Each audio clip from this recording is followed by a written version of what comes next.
The alchemist is essentially an artificer who focuses not on creating things out of iron and steel and so forth, but of mixing reagents or everything you would expect an alchemist to be. So let's just run down their features like we would on any other Todd Talks spotlighting a subclass. Their first, they actually get a suite of abilities at level 3 already, 3 full class features. It starts with simple tool proficiency. This is kind of an easy one to talk about. You gain proficiency with alchemist supplies. Makes sense. Makes sense. Go on. No, yeah. So, yeah, that's what you do. Yeah, it's what you do. Also, at 3rd level, you add a couple of alchemist flavored spells to your spell list. This is what most subclasses that can cast spells give you.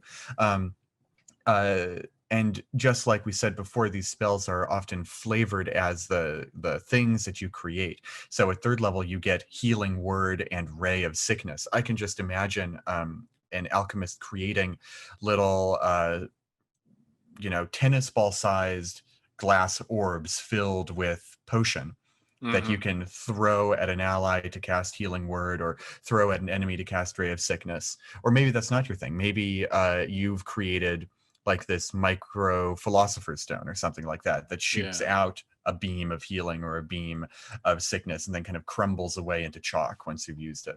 Right? There's all sorts of ways to make this feel your own. Yeah, like say someone's wife casts grease by shoving butter into the end of a dragon staff, and it vomited butter all over the place. God, who would do such a thing? I don't know. Her name might be Megan, but yeah, there's all these fun ways, and what's really fun is to start delving into like the spell components I've found, which she did quite a bit. Was looking at, there are some just bonkers spell components for some of these spells and elaborating on them. Like some of them require a pork rind, like stuff like that. Can be very fun and weird to suddenly like, how do I make a machine that would do this?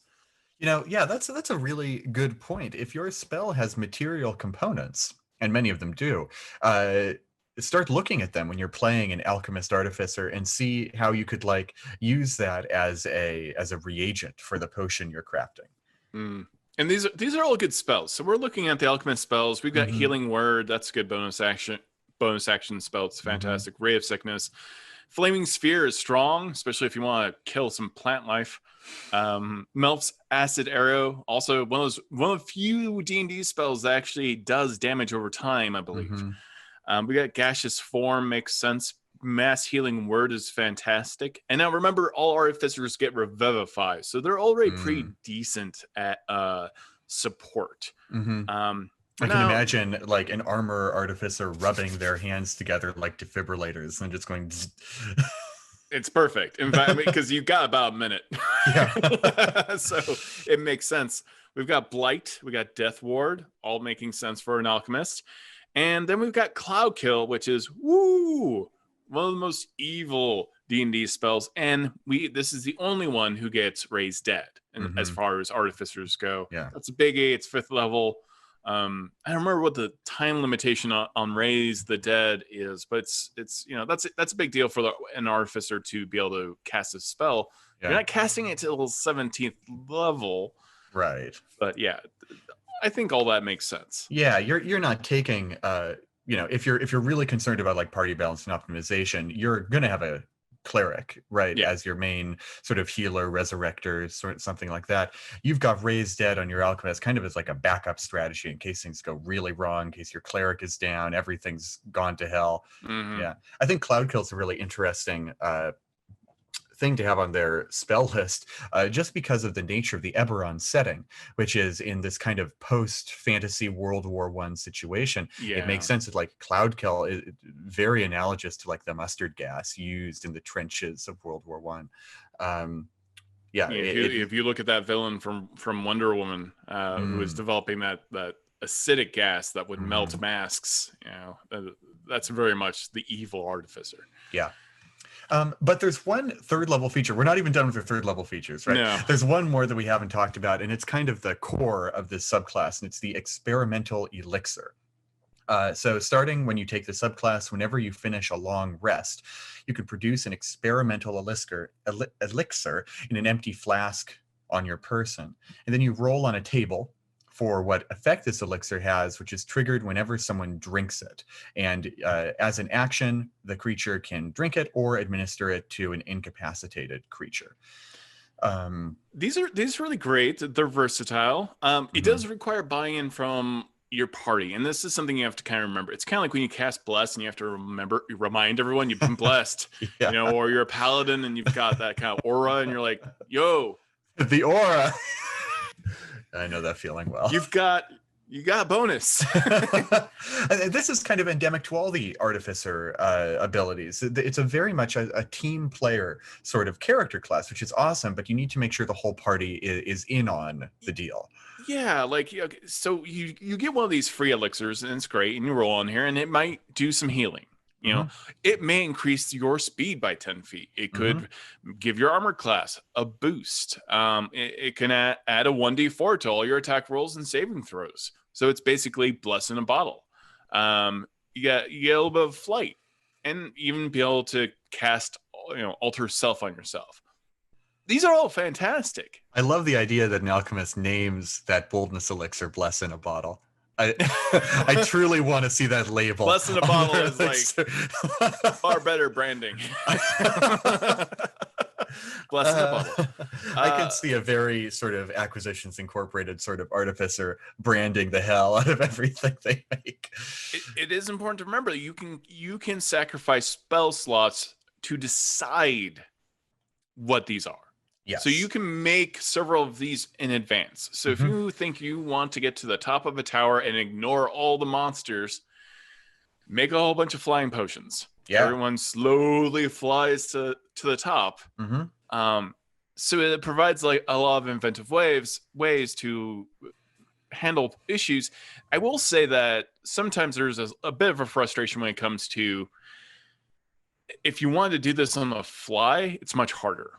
Right? Like if you're in combat, technically rules is written. It's an action to hand someone a potion and an action for them to drink one. Yeah. I don't do that. My homebrew rules are, you can do it as a bonus action. I think there are a lot of people who will rule that drinking a potion is just a bonus action. And I think it's interesting that's so widespread a house rule. Oh, yeah, and you could flavor that beyond potions. I mean, it'd be funny if this elixir was like a nicotine patch, right? Oh, man. you slap this patch on, or it's just a really terrifying syringe that just like gets thrown at you. God, yeah.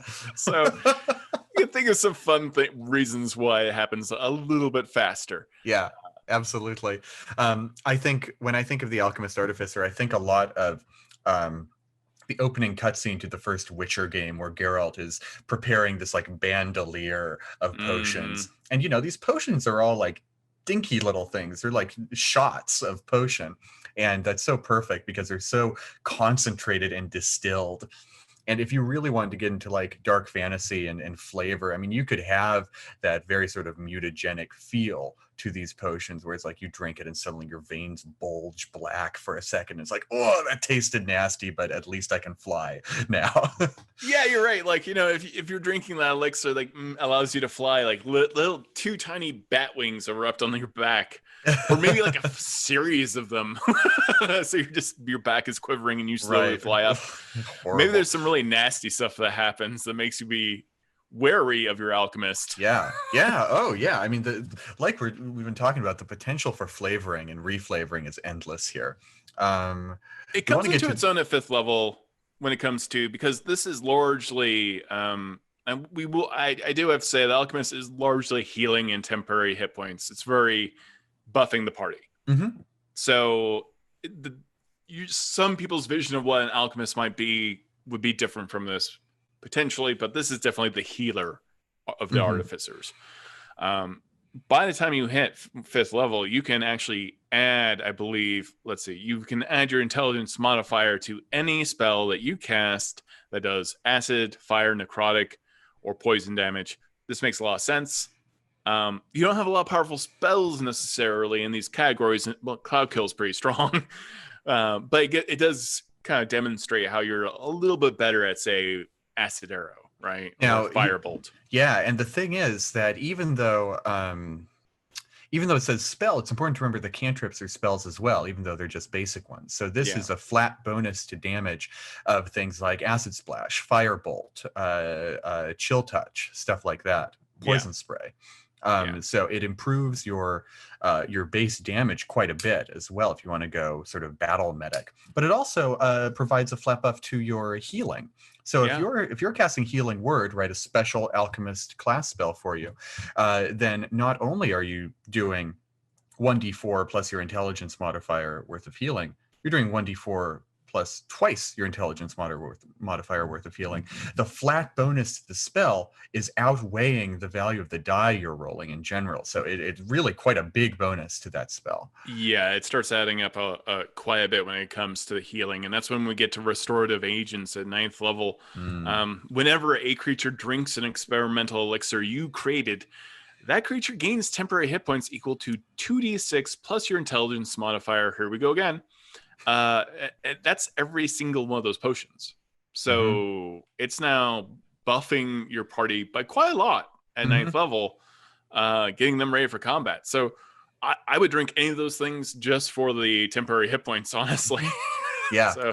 And it also lets you cast Lesser Restoration once per long rest, multiple times per long rest for free. So if there is things like poison, blindness, deafness afflicting your party, you can whip up a quick panacea to cure that on anyone, and you can do it a number of times per day equal to your intelligence modifier. So you really are the on-the-fly doctor here. That's really strong. That is really strong, and I have fallen victim to, as a cleric, not preparing Lesser Restoration, or as an artificer actually, it can become a nightmare pretty quick.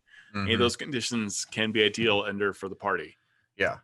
And finally, at 15th level, the Alchemist capstone is Chemical Mastery. You have been exposed to so many chemicals that they pose little risk to you, and you can use them to quickly end certain ailments. So you first of all gain resistance to acid and poison damage and immunity to being poisoned. Great.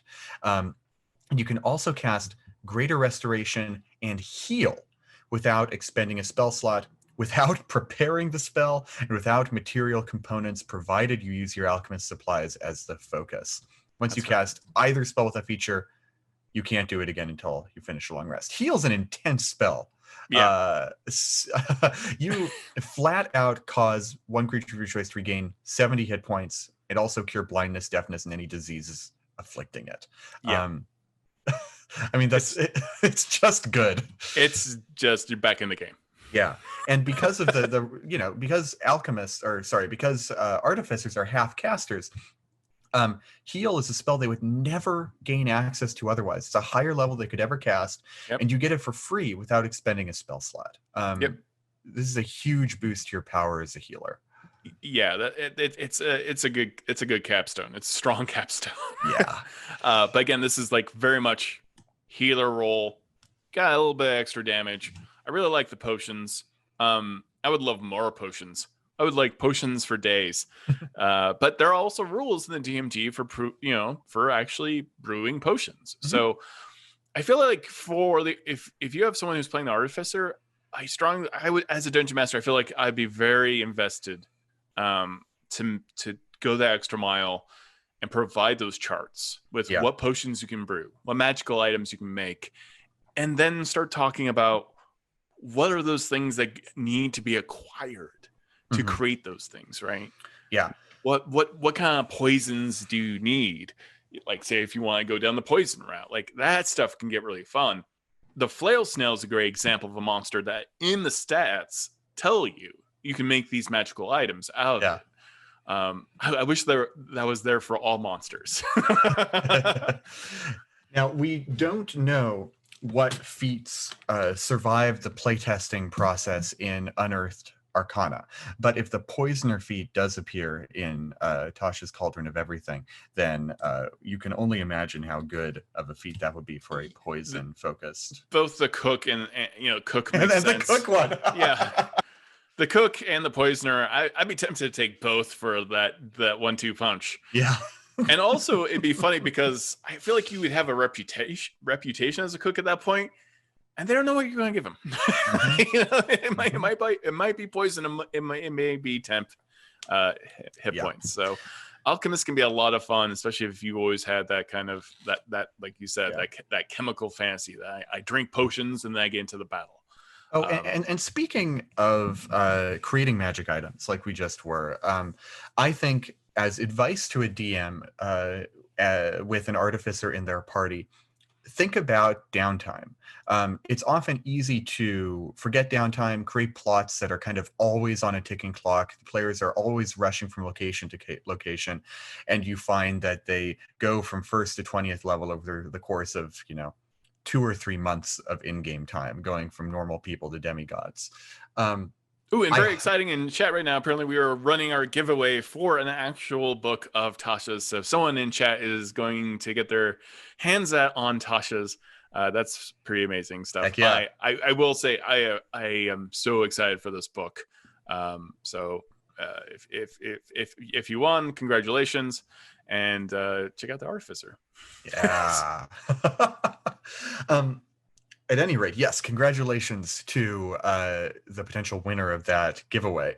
But also, if you're a DM who is dealing with artificers, give them downtime to create magic items, to create potions, to do whatever the core fantasy of their class is, and show your other characters what they can do with their downtime too. A lot of rules in Dungeon Master's Guide, and even more in Xanathar's.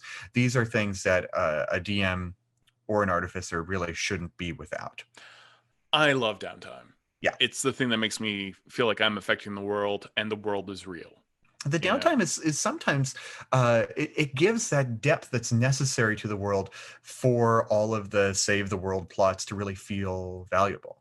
Yeah, absolutely. And, it's weird. Even in MMOs, you started getting companions like Star Wars The Old Republic, and you could send them on quests. I was like, one of my weirdly favorite things to game that kind of meta game. Yeah. But yeah, it makes you invest in the world more. And then great plot hooks can come out of downtime activities. Mm-hmm. So yeah, check that out. Pre-order Tasha's Cauldron of Everything on D&D Beyond and unlock exclusive pre-order rewards, including digital dice.